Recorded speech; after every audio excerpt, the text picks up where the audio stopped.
Thank you, Mr. Hanson. Our next speaker is Jim Waters. Jim Waters is Vice President of Policy and Communications at the Bluegrass Institute for Public Policy Solutions, a free market think tank with offices in Lexington and Bowling Green. Jim's weekly column, The Bluegrass Beacon, appears in newspapers across the Commonwealth. He's also the voice of the weekly 90-second Bluegrass audio commentaries, which are made available to the Kentucky News Network stations. Prior to joining the Institute, Jim was a reporter and editor for newspapers and radio stations in Ohio and Kentucky. His award-winning work includes honors from the Kentucky Press Association. Jim has authored articles for numerous national publications, including School Reform News and the Wall Street Journal. Jim travels extensively promoting liberty, free markets, and smaller government on media outlets across Kentucky. Along with frequent appearances on radio and TV, including Kentucky Tonight, Jim often serves as a guest host on radio talk shows in Lexington and Louisville. He has also appeared on CNN, and he's with us today. Please welcome Jim Waters.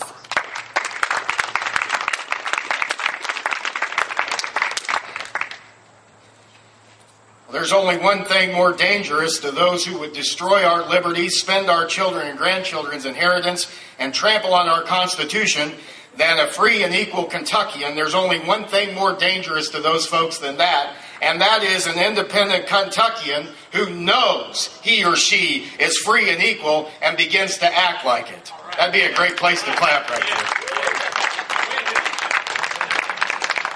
Rhino Republicans and established Democrats fear independent thinkers the most. Those who are not attached to a party, but rather are pioneers of a principle. People who refuse to be pigeonholed, put in a category, other than people who love their country, believe in its founding ideals, and want us to return to those principles that made us great, including the right to be fully and properly represented in the halls of Congress and under the dome behind us. Yeah. And I'd like to encourage you today to not just make the free and equal mantra the focus in and of itself.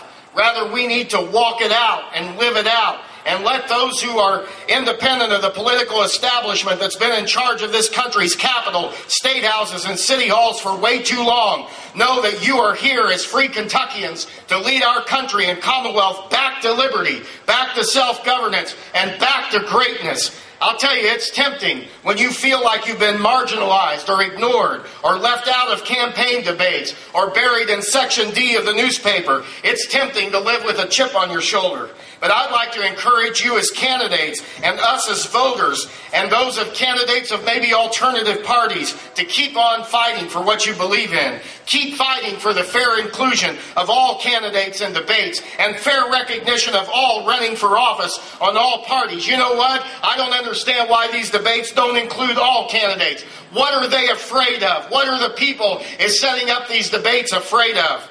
That if they include everybody, what do you think? In other words, to all of you who are candidates who are battling hard, but you may be underdogs, I want to encourage you not to quit.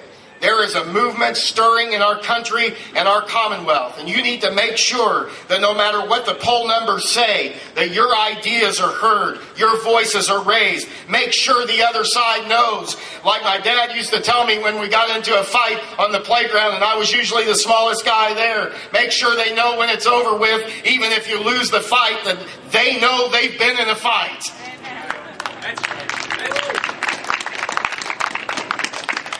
Let's live in the spirit of that great Kentucky pioneer Daniel Boone, who blazed the trail called the Wilderness Road through the Cumberland Gap in the Appalachian Mountains, from North Carolina and Tennessee into this great place where he founded the first English-speaking villages west of the Appalachians, known as Boonesboro, Kentucky.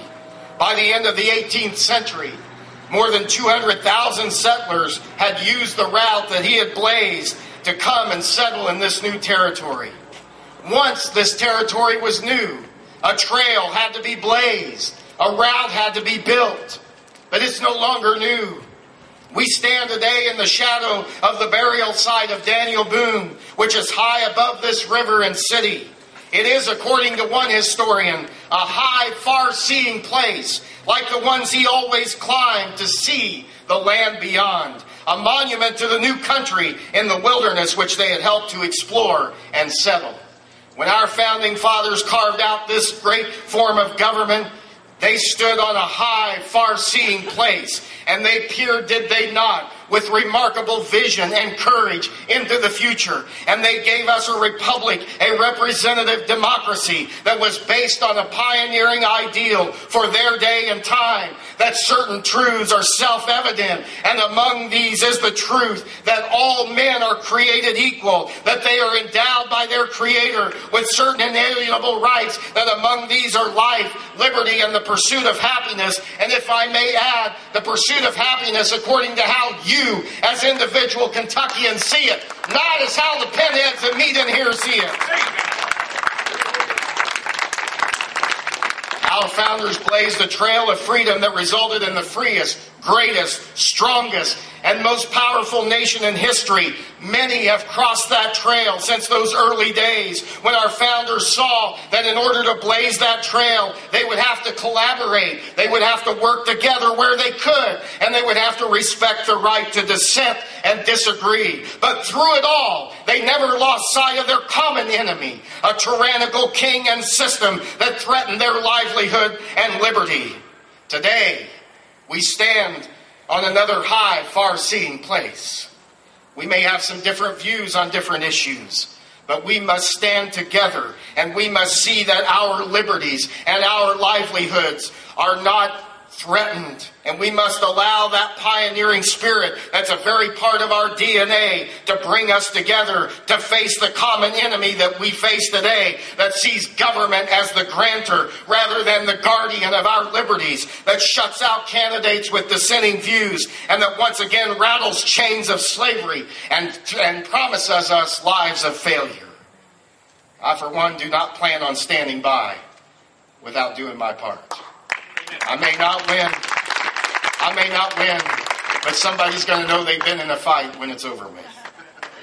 Daniel Boone was once credited with saying, "I can't say as I ever was lost, but I was bewildered once for 3 days."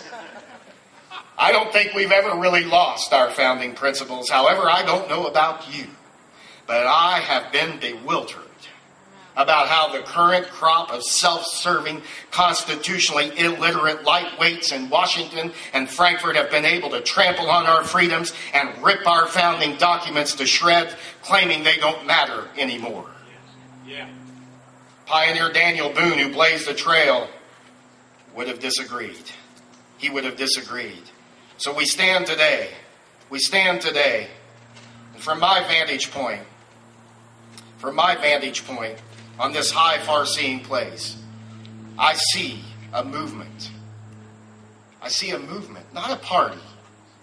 Not a party. A movement. A movement of people, individual, free men and women, rising up, taking back their country, taking back their commonwealth, taking back City Hall, taking back their communities. I don't care what party you're with. It doesn't matter. What matters is that this movement must continue to move. We must add fuel to its fire. It must continue the momentum that we have seen. This is where our hope as a country is, not in the parties, but in this movement of people, of individual free men and women rising up and taking back our country. I pray today that the God from whom all liberty comes will give us the vision and the courage to see it through. Thank you very much.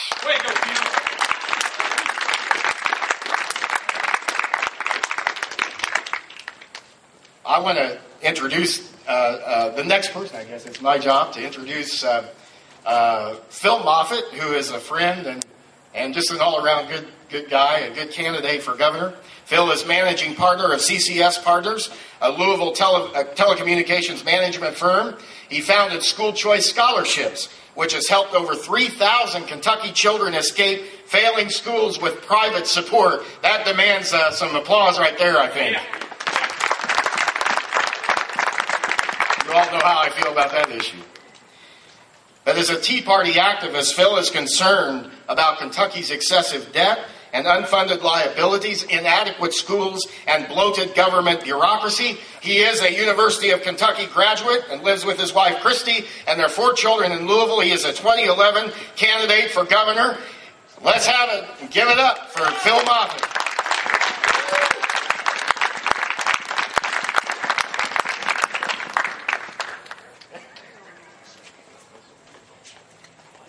Thanks for coming out today, everybody. I want to tell you how intimidating it is to come up to the microphone after an ordained minister.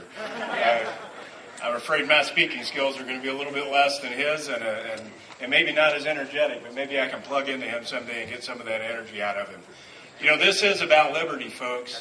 We've been driven to the edge of the world, in my opinion, and we're looking at a decision that we have to make as citizens of this country as to whether we want to give it up or whether we want to get off our behinds and get something done.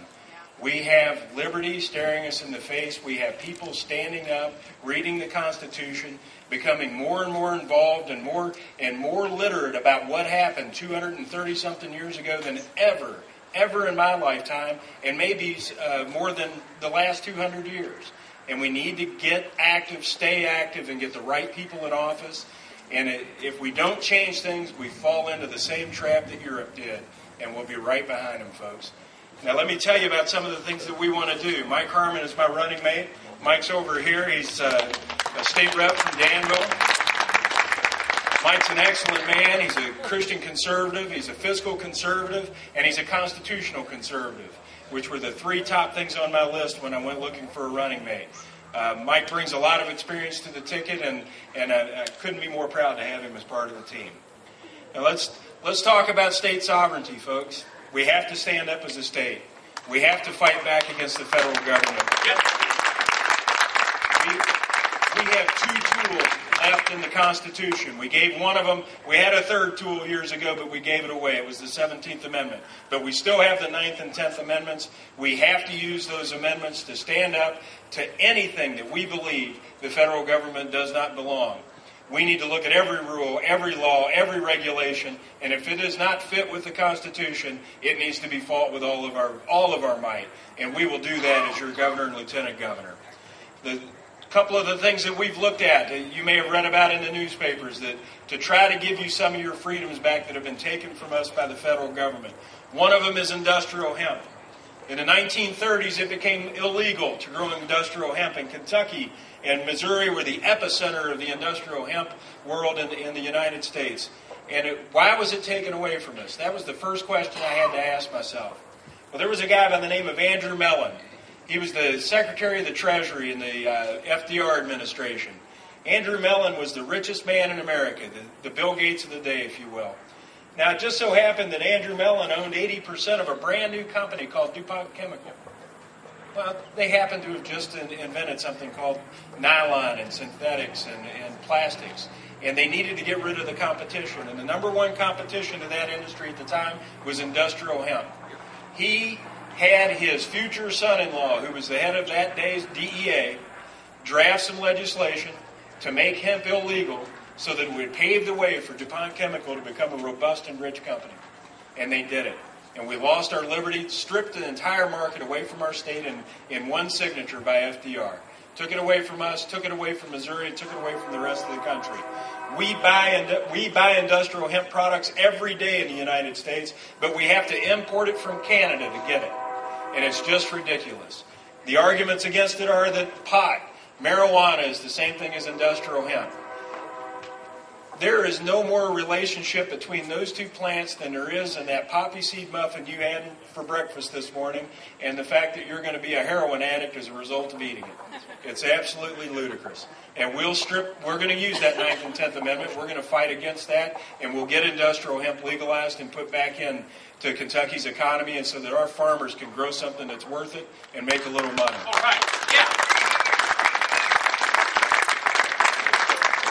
Mike is going to introduce a bill next year, or next session, I should say, to expand our rights under the Second Amendment under concealed carry, to make the permitting process optional, because it does say in the Constitution that our right to carry arms shall not be hindered in any way.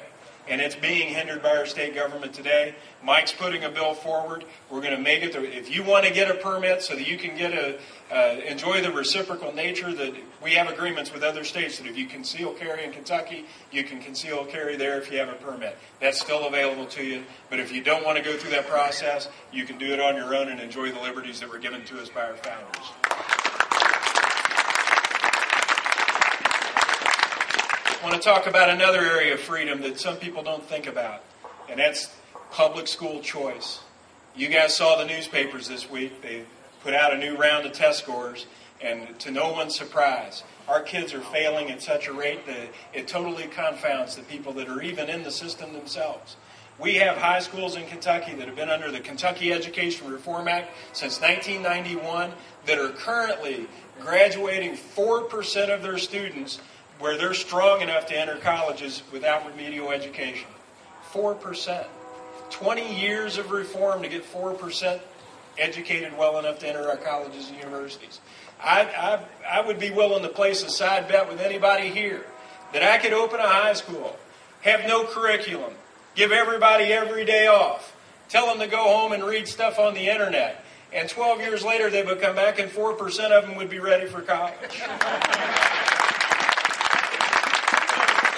$12,300 a kid is what we bring in every year in local, state, and federal funding to educate our children. $12,300 a kid. When you look, Jim was nice enough to mention school choice scholarships. This is a program I helped start in 1998. We've taken 3,000 low-income kids out of private schools in Jefferson County, out of public schools in Jefferson County, and put them in private schools. These are from families that have an average annual income of $12,000 a year. It's usually a single mother and most likely a single grandmother is the head of the household with 3 children in that house. Now these kids, when they come into our program, and we test them every year, when they come into our program, only 4 out of 10 of them can read at grade level or above. But after 3 years in a school they choose, 96% of them can read at or above grade level. Now there's no magic to this. This is about getting a kid in an environment where they can thrive. And our problem with our public school system is there are very few areas in our public school system where our children can thrive. We have very few. In mathematics, when kids come into our program, only 28% can do math at grade level. But after 3 years, 81% can do math at grade level or above. In just 3 years. Now, these are poor kids. These are minority kids. The kids that you always hear, the people behind us here in the Capitol building and over in the governor's office talking about, well, they really aren't capable of learning because they're poor. They're not capable of learning because their household situation is so chaotic. They can't. It's not our fault. Well, I'm here to call that to the carpet, maybe even carpet made of hemp, that we have to get more out of the dollars that we spend in public education. And the way we get more for our dollar is we introduce competition. Parents should have the ability to pull their kids out of any failing or out of any public school that their child is not doing well in. I don't care what the reason is. If you want to pull your kid out of that public school, you should be able to take them to any other public school that has an open seat until you find the school that your child fits in. And there should be no limitations like districts. You should be able to do it at any time and at any place. We need public charter schools. These are proven public school concepts that have been in existence since 1992 that are designed to help kids that have fallen 2, 3, and 4 years behind get back up to speed in the grade level. They're doing it in the poorest neighborhoods in the largest cities in this country. They're turning kids around in droves. But here in Kentucky, we have a legislature back here that can't get it, that thinks it's a new concept, that Kentucky's different than other places, that they won't work here.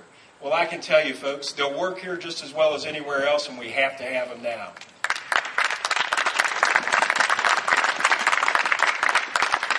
Another liberty we need to recapture is through our tax system.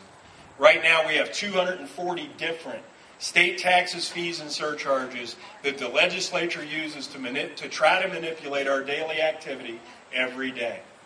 Now, most of you are familiar with things like the income tax and the sales tax. But there are so many other ones that they are manipulating and trying to drive revenue from. I want to eliminate every bit of those taxes and replace it with a single tax, a single rate consumer sales tax on all goods and services. It's at the top at the retail level. No more taxes on businesses. No more income taxes on individuals. No more embedded taxes on products like alcohol or tobacco or firearms, ammunition, gasoline. That all goes away. We will know exactly what the government is taking from us every time we make a retail transaction because it will be detailed on your receipt. A sixth grader will know what their state obligation is in taxes. And we need to make it that way. And here's why. Profitable companies hire more people. And we need Kentucky to be the place where companies can be the most profitable. If we have the tax system that Mike and I are proposing, we'll have the most competitive state to attract new businesses to Kentucky. And not only will that happen, existing businesses in Kentucky will be more profitable than they've ever been before. It'll bring prosperity to our state, it'll bring jobs to our state, and we'll move up the rankings that we always fail in so often.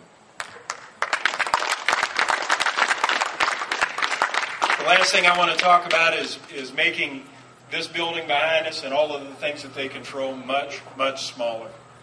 You guys are familiar with the base realignment commissions that happened at the military, at the federal level for the military about 10 years ago, where they had a group that went around and looked at every military base in the United States. They decided on which ones to close, which ones to consolidate, and which ones they might want to open. They made the military base apparatus so much more efficient than it was before, and I want to do the same thing with state government. We're going to look at every corner of state government, and we're going to look for every consolidation opportunity that we have in the back office, consolidating cabinets, and we're going to eliminate any program that we shouldn't be doing or that's unconstitutional. And any state service that can be provided by the private sector, we want to get bids for those services and outsource it to the private sector because that's where jobs belong and that's where we're going to get our lower costs and where we're going to get our savings and we're going to get our tax system under control. Now, with the savings that we get from this, we have to attack our debt. By the end of 2012, I know you guys hear all the time that Kentucky balanced their budget in this last session. Well, in that balanced budget, our debt is going to go up to $10 billion by the end of 2012. Now, in my household, if I balance the budget, that means I don't go into more debt. But here, apparently it does mean that you can go into debt. But at the end of 2012, we're going to be $10 billion under in bonded debt is what we're going to have. And in addition to that, we have an underfunded state employee pension plan that is $20 billion underfunded. So if you add our debt together, we're $30 billion in the hole as we speak, and we're getting deeper every day because that pension plan obligation is getting bigger every day. Now think about that. That's $7,000 per man, woman, and child in Kentucky in debt. If you're a family of four, your obligation is $28,000 right now. And if that were financed at the state bond tax rates, which hover around 7%, that would be close to $500 a person a year in interest that we're paying right now.